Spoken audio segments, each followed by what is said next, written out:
Friends, ఈరోజు lunch lemon rice, white rice, మా ఇంటికాడ కాసిన మామిడికాయ చట్నీ, రోట్లో వేసి చేసిన చట్నీ బ్రహ్మాండంగా ఉంది, తినాలనిపిస్తూ ఉంది. బీట్రూట్ ఫ్రై, మునక్కాయ పప్పు, థర్డ్ కొంచెం టేస్ట్ చేసి చూపిస్తాను. చట్నీ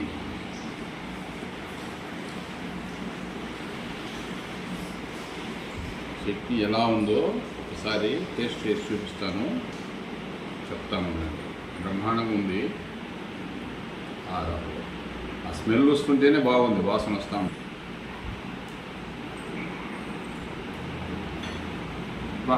ఎక్సలెంట్గా ఉంది. గట్టి